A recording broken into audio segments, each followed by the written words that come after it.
ఆవిడికి మాత్రం ఏం తెలుసు, నెక్స్ట్ సెకండ్లో కూడా సంతోషంగానే ఎప్పట్లాగే వెళ్తుందని అనుకుంది. కానీ తన సొంత మేనల్లుడే తల మీద కొట్టి కొట్టి చంపేస్తాడని తను అనుకోదు కదా. ఇది మహారాష్ట్ర మన వసై పాల్ఘర్ జిల్లాలో జరిగింది. ముంబై నుంచి ఒక 40-50 కిలోమీటర్లు ఉంటుంది అంతే. ఈ విక్టిమ్ ఎవరైతే చనిపోయారో ఈవిడ తన మేనల్లుడితో ఉంటుందన్నమాట.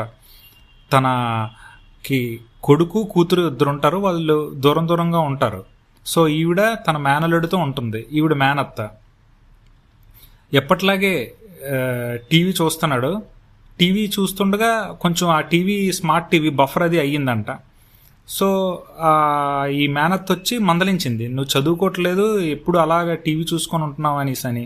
తనకి కోపం వచ్చేసి పక్కనే ఉన్న దగ్గరలో ఉన్న ఒక కర్ర తీసుకొని తల చిట్లిపోయేలాగా కొట్టి చంపేశాడు. చంపేసిన తర్వాత కూడా ఎటువంటి రిమోట్స్ ఏమి లేకుండా తన ఫ్రెండ్స్ని పిలిచి, తనకి ఒక 15 ఏళ్ళు ఎంత ఉంటాయి, పిలిచి ఎవిడెన్స్ని ఎలా దాచేయాలో ట్యాంపర్ చేయాలో చూశారు. చేతులకి క్లాత్స్ అవి కట్టుకొని డెడ్ బాడీని తీసుకెళ్ళి సోఫా కింద స్టఫ్ చేద్దాం అనుకున్నారు. చేశారు అలాగే. కానీ అక్కడి నుంచి మళ్ళీ ఎస్కేప్ అయ్యారు. లోపల నుంచి తలుపులు లోపల నుంచి గెళ్ళ వేసి ఎలాగో బయటికి ఎస్కేప్ అయ్యి ఆ క్లాత్ అవి కాల్చేసి వాళ్ళ ఫోన్లు అవి అక్కడే డ్యామేజ్ చేసుకొని ఇదంతా దొరకకుండా ట్రేస్ అవ్వకుండా ఎప్పటిలాగే మళ్ళీ జీవనం సాగించారు. బట్ తన కూతురు కాల్ చేసి మమ్మీకి మాట్లాడదాం అనుకుంది. ఎంతకీ ఫోన్ చేసి ఎంతకీ లిఫ్ట్ చేయకపోయేసరికి తనకి డౌట్ వచ్చి తన బ్రదర్కి కాల్ చేసి, ఇలా అమ్మ లిఫ్ట్ చేయట్లేదు, ఒకసారి ఇల్లు చూడు అని అంటే, ఇమీడియట్గా తన కొడుకు ఇంటికి వచ్చి తలుపు కొడితే తలుపు తెరవపోయేసరికి కిటికీ నుంచి చూస్తే డెడ్ బాడీ అలా పడుంది. వెంటనే పోలీసులకి ఇన్ఫామ్ చేశారు. పోలీసులు వచ్చి తలుపులు తీయడానికి ట్రై చేశారు, కానీ అవ్వలేదు. ఎలాగోలాగా బాత్రూమ్ డోర్ వెనకాతల బాత్రూమ్ కిటికీ నుంచి ఎంటర్ అయ్యారు లోపలికి. ఇదంతా జరుగుతుండగా ఈ 15 ఏళ్ళ పిల్లడు అక్కడే ఉన్నాడు, అంతా చూస్తున్నాడు. చూసి ఏమీ స్పందించట్లేదు.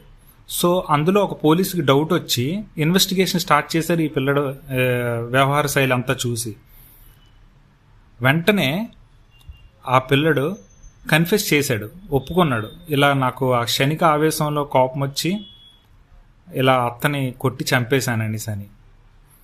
అదే ఇన్వెస్టిగేషన్లో ఇంకోటి కూడా ఒప్పుకున్నాడు. ఒక నెల రోజులు 2 నెలల క్రితం ఒక 5-10 గ్రాములు గోల్డ్ ఆవిడదే తీసుకొని ఎక్కడికో కొన్ని రోజులు దూరంగా వెళ్ళి ఎంజాయ్ చేసుకొని వచ్చాడు. దానికి ఈ విక్టిమ్ ఎవరైతే చనిపోయారో ఆవిడ కేసు కూడా పెట్టలేదు అప్పుడు. ఎందుకు ఇవన్నీ మనకి పోలీస్ స్టేషన్లు అవి అనేసి అని. సో ఇక్కడ నేను చెప్పొచ్చేది ఏంటంటే, కొంచెం పిల్లల మీద కొంచెం విజిలెంట్గా ఉందాం మనం.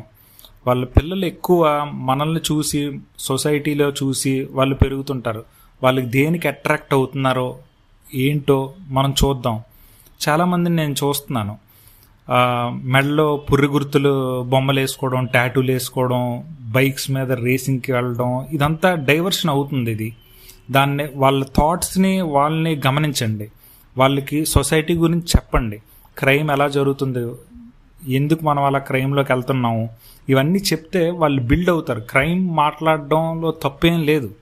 వీలైతే జైల్స్ ఎలా ఫంక్షన్ అవుతాయి, పోలీస్ స్టేషన్లు ఎలా ఫంక్షన్ అవుతున్నాయి, మన లాస్ ఏంటి, ఇవన్నీ మనం మాట్లాడితే వాళ్ళకు ఒక ఐడియా వస్తుంది సొసైటీ ఏంటి అనేసి అని. పోలీసులు ఫ్రెండ్లీగా ఉంటారు, ఫ్రెండ్లీగా ఉన్న వాళ్ళతో. ఇలా క్రిమినల్ మైండ్ సెట్తో మాత్రం ఫ్రెండ్లీ పోలీస్ జరగదు. కర్ణాటకలో కన్నడ సూపర్ స్టార్ దర్శన్ నన్ను చంపేయండి కానీ నాకు మళ్ళీ పోలీస్ స్టేషన్ తీసుకెళ్ళొద్దు, నన్ను జైల్లో పెట్టొద్దు, అక్కడ నేను ఉండలేకపోతున్నాను అని బతిమాలుకున్నాడు కోర్టులో. అంత కష్టంగా ఉంటుంది జైలు జీవితం. ఏదో ఫుడ్ పెడతారు, నైట్ స్లీప్ ఉంటుంది అని ఏదో కామెడీగా అంటారు. పెద్ద పెద్ద క్రిమినల్స్ కూడా ఎస్కేప్ అవ్వడానికి ట్రై చేస్తారు జైలు నుంచి. ఎందుకో గమనించారా? ఫ్రీడమ్, అది చాలా ఇంపార్టెంట్. సో ఇది మీరు చెప్పండి. ఇంకా రెండోది ఏంటంటే, ఇంట్లో యుటెన్సిల్స్ లైక్ ఇలాంటి కర్రలు, కత్తులు,